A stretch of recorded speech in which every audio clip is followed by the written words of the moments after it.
Welcome back to Judeacation here on JNS TV. My name is Josh Hasten, correspondent for JNS News. We are at the JNS Media Hub in the heart of Jerusalem, the eternal capital of the state of Israel, and the Jewish people. This show gets deep into the realities of the situation in Judea and Samaria. As always, we bring on special individuals who are doing so much tremendous work for the state of Israel and the Jewish people. It's an honor to have on the show this week Natalie Sopinsky here in studio. She's the director of development for an organization called Hatzalah Yehuda and Shomron, also known as Rescuers Without Borders. They are a volunteer-driven Israeli organization dedicated to saving lives. They are first responders providing critical care to those who are injured, whether it's a terrorist attack, a traffic accident. They are the first responders, the first ones at the scene. Natalie, welcome to the show. Thank you, Josh. Thank you. Let's talk about Hatzalah Yehuda Shomron, also known as Rescuers Without Borders. Talk about the organization. It's an amazing organization. It is like you said, first response medics out here in Judea and Samaria, Yehuda and Shomron, covering all of the territories, all the communities, all the Yishuvim, 150, about maybe 160 today. That's about 600,000 people.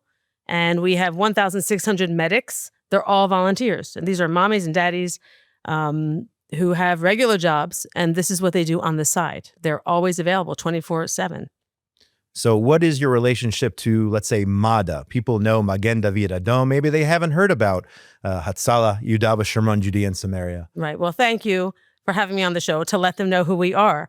JNS has been great. And we need people to know who we are. We need a lot of people to know what's going on in Judea and Samaria. Now, Magen David Adom is the National Emergency Service Organization, and they've been operating since before the founding of the state. But Judea and Samaria, Yehuda and Shomron, has been slow to develop after the Six-Day War, very slow to build. And the settlers were called settlers. Now we're called, just residents. The Jews who moved out there first were kind of on their own. They're basically on their own. And there was a lot of terror.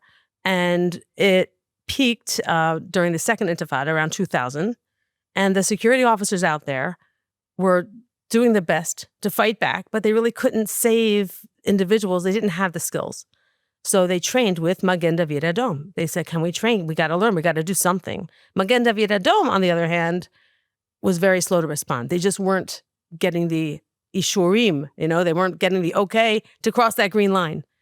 So that's why we were formed. We formed with them. We work in complete coordination with them, but we are the volunteers. We're actually a separate entity, a separate organization. We use their ambulances. Our equipment is on their ambulances. We wear their badge as well as our badge. We work together, but there aren't enough Magen David Adom people out there. They are concentrated in the big cities. So you live in the Southern Hebron Hills in the community of Susya, right, which I know very well. It's a beautiful community down there. People should go visit, check it out. What is the reality of the situation now in Susya? Number one, since October the 7th, and number two, we've seen over the last several weeks, very recently, we've seen attacks being carried out by Arabs against local residents, against shepherds who are out in their fields. And of course, unfortunately, the mainstream media often paints it the exact opposite. They accuse the Jews of going out and attacking the Arabs. What's the reality right now in the Southern Hebron Hills? And explain, if you can, how that affects your work with Hatzalah Yehuda Shomron. How does that impact your work? All right. I'll answer both questions. First, you said, how have things changed since October 7th? Honestly, things have not changed that much since October 7th. We had terror before October 7th. We had terror attacks all the time. Like I just said, after the Six-Day War, it's been a violent area. It's a violent area of Israel. And that's why it has been slow to grow. But October 7th did change a few things. A lot of our men went off to fight as reserve or active duty. And our internal security teams were expanded and buffed up. That's called the Kita Konanut. We had like a team of 8, and now we have a team of 40. People came home from abroad. This is broadcast all over the news. And they came back to help in Israel, and they also came back to help in our Yishuvim. So we had a loss of people and a kind of like a recalibration of, wow, we really need to be on our toes. And our own security team grew. Our medics were part of those people that left. Our medics are also mommies and daddies who fight and are part of the IDF, and they went to reserve. So we lost some of our medics to the war. We had to replace them. We've been training them. Another thing that I guess I should mention is because so many people went off to fight at the front lines, Lebanon and Gaza, our communities were left vulnerable and missing those men, missing people. And the Arabs in Judea and Samaria saw this. They knew this, and they were so revved up to attack us because, wow, look, they saw us as having our guard down. So that happened. And, we had to add security measures. We had to add sandbags. We added a few different pillboxes. We added a few watch places around the yeshuv and the patrol, which we had, every yeshuv, and people might not know this, but every yeshuv does have the army help them. And when I moved to Susia, there were 70 families. That was about 20 years ago. And we had 16 soldiers helping us every week. And our families Friday night would host these soldiers. We got to know them. And as the community grew, our soldier allotment was decreased. So today we have 210 families and we only have 4 soldiers. So we actually had to do our own security, hire a private security team, and train our own people. But when October 7th happened, we actually got more soldiers. We got more. And they were doing something like 4-hour patrols, only certain hours. Now it's all the time. All the time. When I leave, I walk my dogs in the morning. When I leave the house at 5 or 6 in the morning, my neighbor is coming home and he had been patrolling. So it's a lot more aggressive patrolling, heightened patrols. People are much more aware. We got drones. There have been fundraisers to help get equipment. It's amazing that this didn't happen before because the areas around us, there are just Arabs all around us. And they were there before too. They were angry and they were doing attacks before too. But now, because of the situation, and they saw the success of their brethren in Hamas in the Gaza area, this is no secret. They're all hyped up. There's a lot of action in Judea and Samaria today in the bigger cities and in the smaller areas too. So I would say with that heightened security, then how is it possible that you have these regular occurrences of these shepherds being attacked? Let's get to that. These shepherds are teenagers alone in the field. Okay, they are not soldiers. They are not fighters. They are not equipped. They are teenagers alone in their sandals with their Tanakh in the field. Their Bible. The Bible. Yeah, these are just teenagers, and the Arabs who are attacking them are just, I asked yesterday about this to someone, and I said, why? What is this phenomenon? Why all of a sudden? Because there have been shepherds forever. Why all of a sudden are the Arabs attacking the shepherds? And the answer I got was interesting. They said, this person said, the presence of the IDF has now been bolstered throughout Judea and Samaria, and the Arabs are seeing that, the Jews are strong. Where can we be successful? A lone shepherd. So that's what's happening. That's what's going on. That's what's happening. So when you see settler violence, it's just the shepherds, the boys, fighting back. Right. It's just fighting back. And that's when the cameras are turned on after they fight back. Yeah. Happened down by us a lot. Right. And that's absolutely unfortunate. And the way it's reported is also very, very frustrating. At the same time, in terms of reporting, your organization does more than just save lives on a daily, if not hourly basis throughout Judea and Samaria. You guys also document each and every terror attack. I know because I get your alerts on my phone. Every time there's a rock thrown, every time there's a firebomb thrown, every time, God forbid, there's a shooting, Hatzalah Yehuda and Shomron, Judea and Samaria, you guys are the first ones to report about those incidents. What is your goal in letting people know? Someone could argue, oh, you're actually scaring people by reporting every incident. You have those who say, oh, it's going to damage tourism. It shouldn't be reported. We should try to wipe it under the rug, if you will. What is the goal of getting out that information about the realities of each and every attack? And by the way, I'm talking about 10 a day, 20 a day, 30 a day. Oh, yeah. I follow you guys. I get every single stone, rock that is thrown. It pops up on my phone all day long. Oh, what is the goal? I wasn't prepared for that question. I think the goal is to track it and to when it's presented to the different bodies. We've given it to the U.S. State Department. They should see our numbers, I guess, against the other NGOs who are telling lies. And this is what we track is violence from Arabs against Jews. That's the terror. Right. There is no other terror. Those are the numbers. And I brought them with me. There were over 6,300 attacks last year in Judea and Samaria. 2024. 2024. Compared to the rest of Israel, there were 30 in the rest of Israel. Now, most of those, as you know, are rock attacks. And rock attacks are the most, and Molotov cocktails are very high, 800. I mean, I have a whole list of different things that happen. But you asked me, what is the goal? The goal is not to scare people away. Right. And people should know, by the way, you talk about rock attacks, and that's often minimized, but we've seen time and time again that rocks can kill. A rock is a murderous weapon. People have been killed. People have been murdered on the roads. The goal. Rocks. Yeah, the goal of the rock attack, the goal of all the terrorists is to scare us away. It's not really working.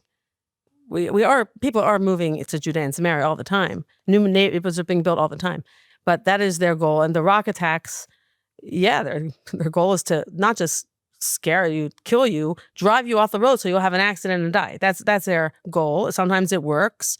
But even without that happening, can you imagine? Driving has only happened to me twice.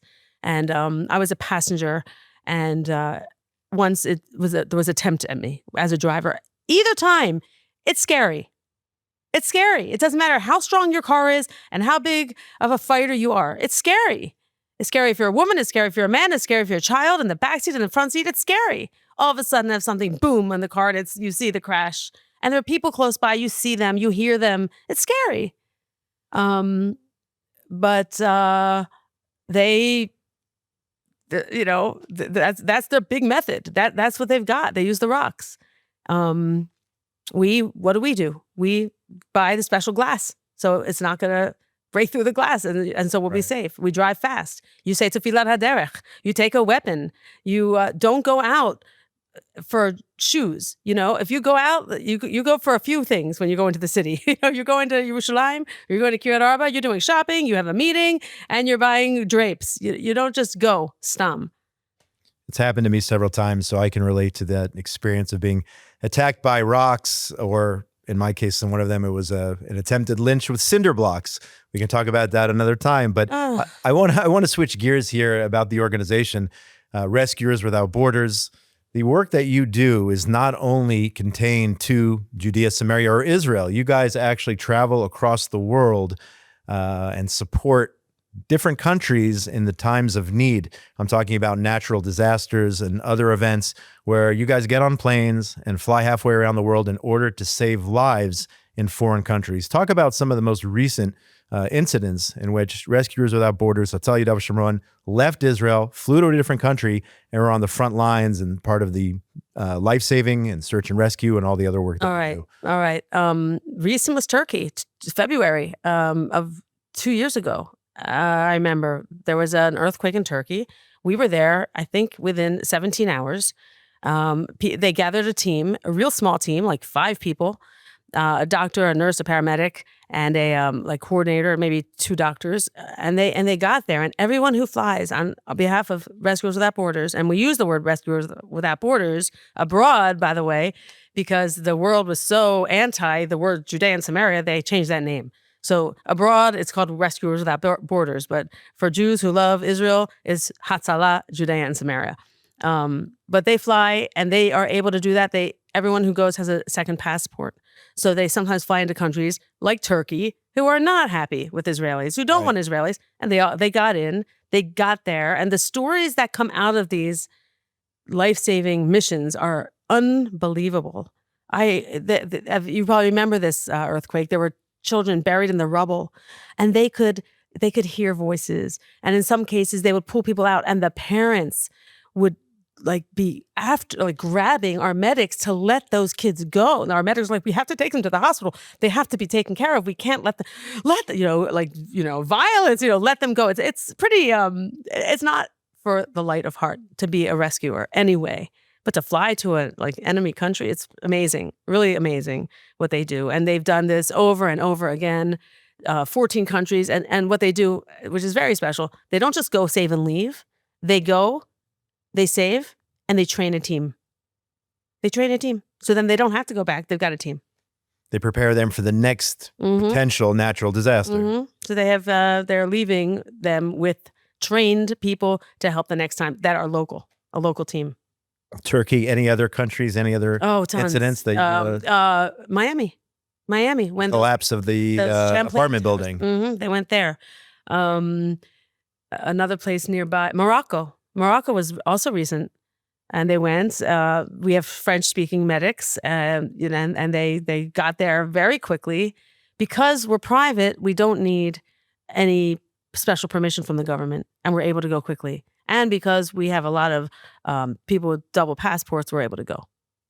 I want to turn now back to the local scene. You were very excited this week to share with me that 4 new jurisdictional areas were approved in Judea and Samaria. This is a step that will facilitate, according to reports, the promotion of construction for thousands of housing units. What does this mean? 4 new jurisdictions in Yudah and Shomron, Judea and Samaria. What is that all about? All right. Well, I sent that to you a couple of days ago. I barely remember, but I do remember they are approving legal building. That's what they are. So we have yeshuvim and hills around us that are empty. And if we don't build there, our Arab neighbors will. So far our strategy has been put up a pergola, plant some trees, put up a bench, have the teenagers go up there, and because it's not zoned for building. What that announcement does is zoning. It's approving for building. So these are going to be 4 new Jewish communities, is what you're saying? I think even neighborhoods. Neighborhoods within existing communities? Yeah. No, I don't remember all of them named. I remember 2 of them near me. Pretty exciting, yeah. Talk more about life in Susya, for those who don't know. I mean, again, I'm biased. I'm a big fan of the community. I've been there. You also have an ancient archaeological park right next door, ancient Susya, which talks about, which shares to the world Jewish life from hundreds of years ago, things they've discovered there. Just share your experience living there. You're just a girl from Delaware who made Aliyah, returning to your ancestral roots, settling down in the Southern Hebron Hills. Talk a little bit more about your community in Susya. Share the beauty of the place with the viewers. All right. Well, first of all, you should know this is an English-speaking program. I guess our audience are English speakers. Susya is not an English-speaking yeshuv. It is not a place where Anglos go. I'm like the only one. We found it by accident, and I had no desire to live in Yehuda and Shomron. I was blissfully ignorant. I didn't know really anything about this area when we moved to Israel 20 years ago. I actually fell asleep in the car. And when we drove in, I didn't see the soldiers or the gate or anything like that. My husband didn't wake me up.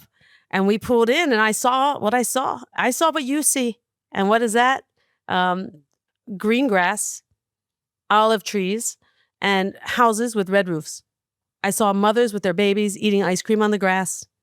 And an idyllic summer camp type of place. And that's what it really is. We're 200 families today. There were 70 when I went there. Young families mostly. There really aren't old people.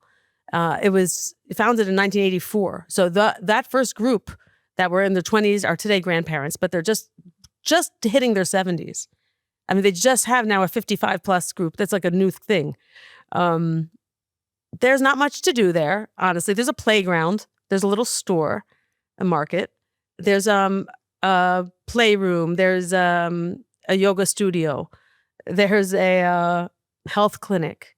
There's a school, an elementary school that goes from 1st grade to 8th grade. 1,000 students. It's the biggest school in the region. Now, Susya is the biggest yeshuv in the region. There are 25 other yeshuvim, all the way from Gush Etzion down to Beersheba. That area is called South Hebron, the Southern Hebron Hills. It's like a secret. It is such a beautiful life. We have a pizza place. We have a shawarma place now. My daughter actually is a manager of the pizza store, okay?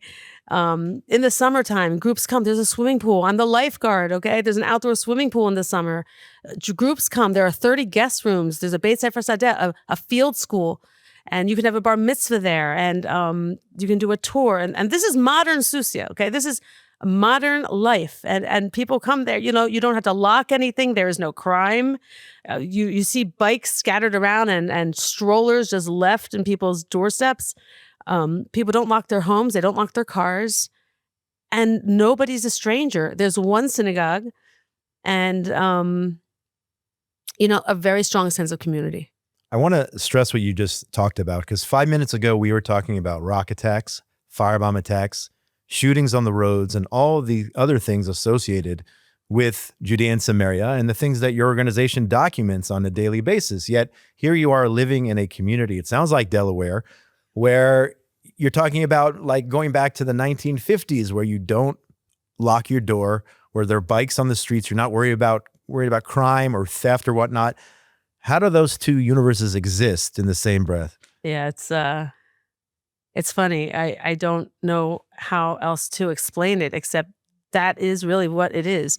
Inside the Yishuvim is a beautiful little village, like a summer camp. Even when you go to the store, you don't even use money. You give them your number.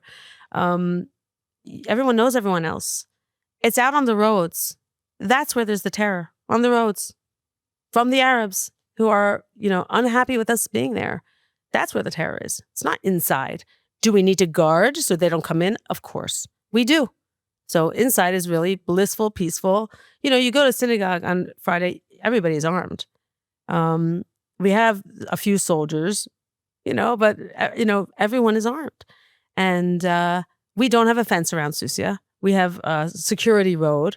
Our town is surrounded by grapevines and olive groves. And there's hills, and it's going to be building up those hills, but it's open. Now, I walk my dogs every morning. I have 2 big dogs, and I walk them 6 in the morning, and I walk them right to the edge, past the security road, because we hear the Arab farms. We see them. We hear their dogs barking and their chickens, and we see them going out to graze, and we watch them. It's, we see them. They see me. I see them. And we exist. You said you don't have a fence. Is that for ideological reasons, or what's the point of not having a fence? There are communities with fences in Judea and Samaria, and there are those who, for ideological reasons don't have a fence. Is it based on that, or is it based on the security reality? You feel you don't need a fence? I mean, what's the story there? Well, I'm not on the planning committee for Susya, but it is, and it has proven to work to our advantage, because when you have a fence, you see a border. And when there's a fence, those Arabs come and build right against that fence. Also, we can't expand if there's a fence, right? So it doesn't really help us. And we think, and the majority of Susya team think, that when you don't have a border, you show strength and you show courage. And our Arab neighbors don't bother us. And there's rumors they're afraid of us. They think we're crazy because we have no fence. And I'm cool with that. That's fine. I mean, you could look down to Gaza as the prime example. The Gaza border with Israel, unfortunately, on October 7th, when we were counting on fences and that type of security, and it certainly did not work out on October the 7th. Right. The best security is walking on that land and using that land. Our shepherds are the best security. Our youth are the best security. Walking around, planting, living. Don't just let it lay fallow, because our enemies will take it. In addition to working for Hatzalah Yehuda and Shomron, you mentioned you were a lifeguard. You're also an attorney, if I'm not mistaken, and you're also a podcast host with a weekly show called Returning Home on Israel News Talk Radio. Talk about your show. What do you discuss? Sounds like a show encouraging people to make Aliyah. Right. More than that, talk about your show. Right. It was actually created 4 years ago, right after there was a lot of violence in America. There was a lot of violence. George Floyd, do you remember these protests? And there was talk here that there was going to be a huge Aliyah. And I was asked to to host a show encouraging Aliyah, bringing on experts and speaking to people who had recently made Aliyah and encouraging it and being influential and being inspirational in that way. And that's what the show is. I have guests who have made Aliyah. I have guests who want to make Aliyah. We follow their story. Sometimes I do have experts in Aliyah, different, specialists who can help with banking or mortgages, real estate and professions. And they share stories, and actually people listen, and people have made Aliyah. They have listened to my show. They have reached out to me. They've thanked me. They made Aliyah because listening to the show. When I travel, some of these people come to meet me in person. It's unbelievable. That is the biggest compliment, is it not? People who listen to your show and decide to make Aliyah? Right. That is awesome. Maybe somebody watching out there today will be inspired by you and make Aliyah. Well, you made Aliyah too. I made Aliyah. And one thing is so nice about this show and all the English media out there is people who aren't here yet see, yes, I'm not going to be alone. You're not going to be alone here. I think there are 200,000 Americans here in Yehuda and Shomron. I mean, that's high, right? There's a high number. That might be in Israel. I know we're not close to French. We're not close to the Russians yet, but we'll get there. And any North American, any English speaker who comes to you, you're not going to be alone. Don't think you're going to be alone. Even where I am in Susya, it's true. There aren't any English speakers really there, but I'm not alone. You don't need to have perfect Hebrew to succeed here and fit in. There's other ways of communicating. There's a lot of going on since October 7th, all the volunteer activities, just tons of them. There's a lot you can do. You can really make your mark. Some final thoughts. We're almost out of time on the work that you do with Hatzalah Yehuda and Shomron, or about your life in general. Well, when I moved to Susya 20 years ago, I had 3 little kids. I didn't ask about emergency medical services or medical services at all. I was looking for a house and a place for the kids to be and a kindergarten and a little food store. I mean, that's all I needed, really. But things happen in your life, whether we want them to or even want to think about it, they're going to happen. They're going to happen to you. They're going to happen to your spouse. They're going to happen to your kids. And you're going to need a medic. You're going to need emergency care, whether it's a kid who's pushed on the playground or your husband or having a heart attack or you having a baby. You need that care. And I didn't know about Hatzalah Yehuda and Shomron, and I am so glad that they exist and that I get to be part of them. And I just want everyone who's listening and everyone who can help spread the word, because we need support. Magen David Adom is a very good organization. They are the backbone of this country, but they are part of the system, and Yehuda and Shomron gets ignored. We just do. We need help. We need those medics to have what they need so that when they do help those shepherds and they do help the people having heart attacks, not just terror, but like women having babies, their ambulances work. They're not just in the shop. We get ambulances that are 12 years old. We get leftovers. It's ridiculous. We actually have a new ambulance we're dedicating tomorrow in Beit Chagai. Thank goodness, a woman got involved. Her sister lives there. She ran a campaign in New Jersey, and we have a new ambulance. But it's, individuals out there really just know the major players. The major players are Magen David Adom and the other big Hatzalah that works in the cities. There are Jews also who don't live in the cities. We're in the periphery, and we also need care, and we want these areas to grow. We need care. We need support. If people know about us, they help us. Natalie Sopinsky, Hatzalah Yehuda and Shomron, I want to thank you so much for your time. Continue doing your holy work, saving lives in Judea and Samaria. Thank you so much for coming on today. Thank you, Josh. And this has been another edition of Judeacation here on JNS TV. My name is Josh Hasten. I want to thank the people behind the cameras here. Ryan Lishitz, Esther Eden, our producer, Yuri Svetsky, Zach Sickerman, and Timur David Ackland. Make sure you go to JNS TV for all of the amazing content. And go to jns.org for all the latest breaking news from Israel, the Middle East, and the entire Jewish world. My name is Josh Hasten, and we will see you next week on another edition of Judeacation.